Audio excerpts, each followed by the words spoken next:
Good morning, students. I am Anita Sharma, your English teacher. आज हम 11th class का chapter करेंगे. Hornbill से पोर्ट्रेट ऑफ अ लेडी, जिसे खुशवंत सिंह जी ने लिखा है. ये बहुत ही इम्पॉर्टेंट, बहुत ही इंटरेस्टिंग और बहुत ही खूबसूरत चैप्टर है. इसमें जैसा कि आप हेडिंग इसका देखा, आपने टाइटल देखा, पोर्ट्रेट. पोर्ट्रेट मीन्स होता है शब्द चित्र या वर्णन. यहाँ पर लेखक ने अपनी दादी का शब्द चित्र बनाया है.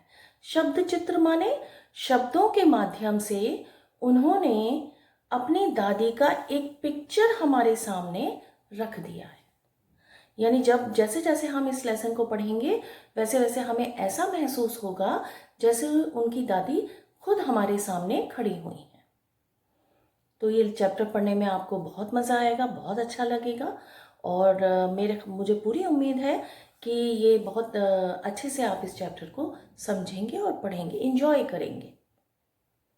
तो चलिए, सबसे पहले हम इस चैप्टर को इम्पॉर्टेंट पॉइंट वाइज करेंगे. मैं आपको पूरी समरी एक साथ नहीं बताऊंगी. हम एक एक पॉइंट को लेंगे और उसको डिस्कस करेंगे, जिससे आपको पूरा चैप्टर अच्छे से समझ में आ जाएगा. तो पहला हम लेते हैं appearance of grand mother. Grand mother दिखने में उनके कैसी थी. तो इसमें पहला पॉइंट तो यही आएगा, old. She is old, short and slightly bent. कि वो दादी बूढ़ी थी बहुत ज़्यादा. उनका रिंकल्ड फेस था, चेहरे पे बहुत झुर्रियाँ थी, वाइट हेयर थे और हाइट में कम थी, वो छोटी थी और थोड़ी सी वो झुकी हुई थी. जैसा कि आपने देखा होगा, बड़ी उम्र के जो बुजुर्ग होते हैं या कुछ लेडीज़ होती हैं, वो थोड़ा सा उनकी कमर झुक जाती है बिकॉज ऑफ ओल्ड एज. तो ये अपीयरेंस में पहला पॉइंट आएगा. Then her silver hair scattered on her wrinkled face. उनका चेहरा झुर्रियों से भरा हुआ था, लेकिन उनके बाल जो थे बिल्कुल वाइट. वो सिल्वर यहाँ पर ऑथर ने कहा है, सिल्वर मीन्स जैसे चांदी चमकती है और बिल्कुल प्योर वाइट होती है, उसी तरह से उनके बाल उनके रिंकल्ड फेस पर गिरे रहते थे.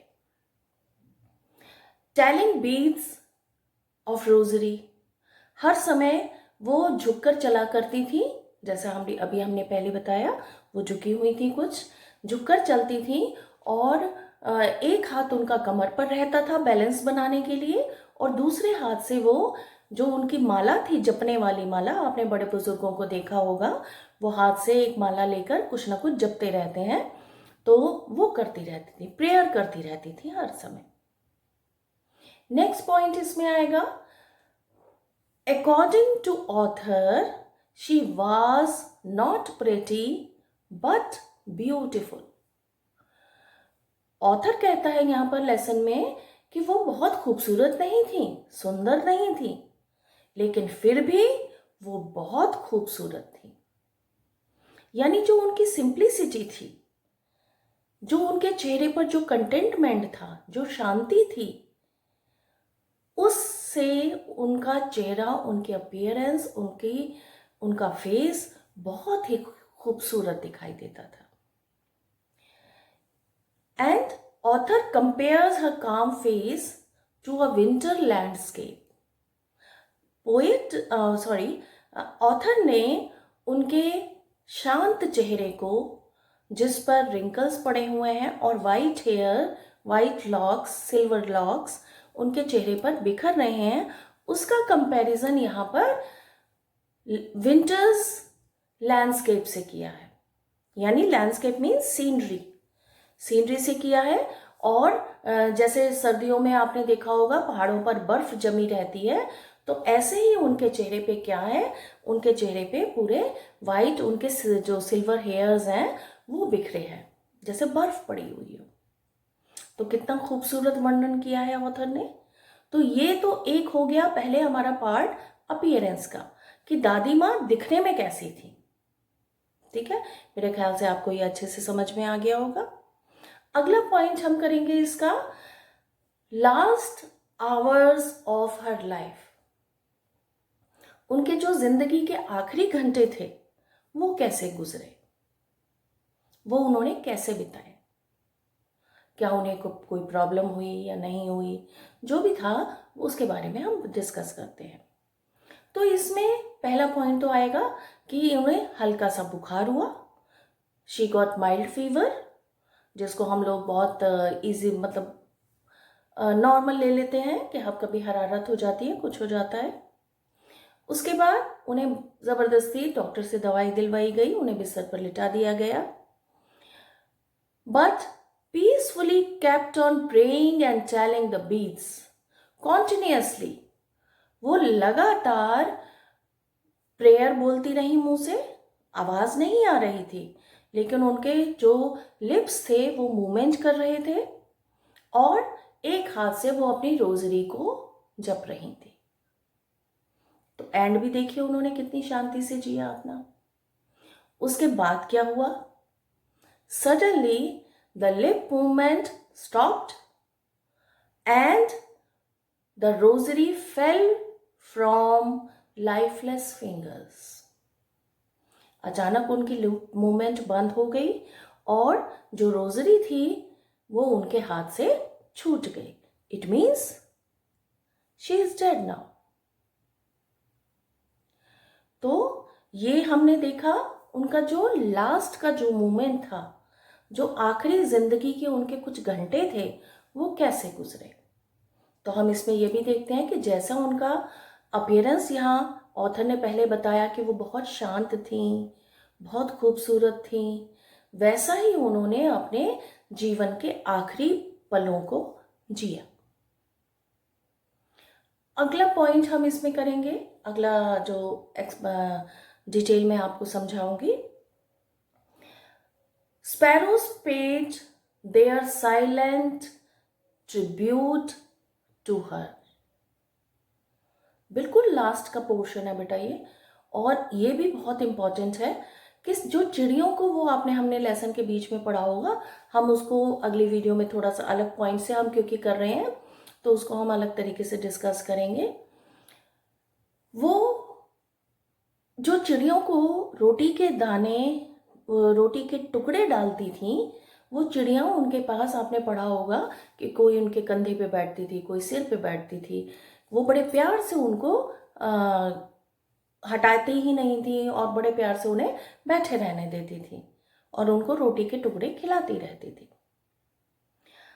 अब उन्होंने क्या किया चिड़ियों ने कि जब उनकी डेथ हुई, उनकी डेड बॉडी को जब आंगन में लाया गया कोर्टयार्ड में, तो वो सैकड़ों की, हजारों की संख्या में वहां इकट्ठा हो गई।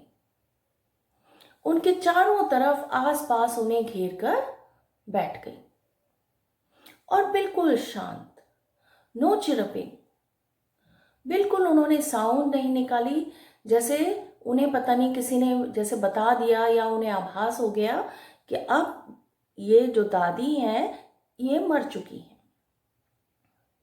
तो वो क्या देने आई थी, उनको अंतिम विदाई देने आई थी सभी चिड़िया, सारी स्पैरोज।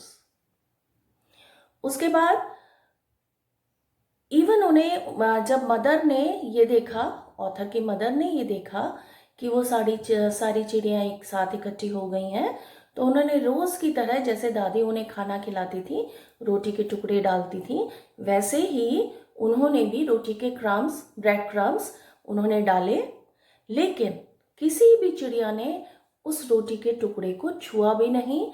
और जब डेड बॉडी को, दादी की डेड बॉडी को ले जाया गया, तो वो भी साइलेंटली बिना टुकड़ों पर ध्यान दिए वहां से उड़ गई।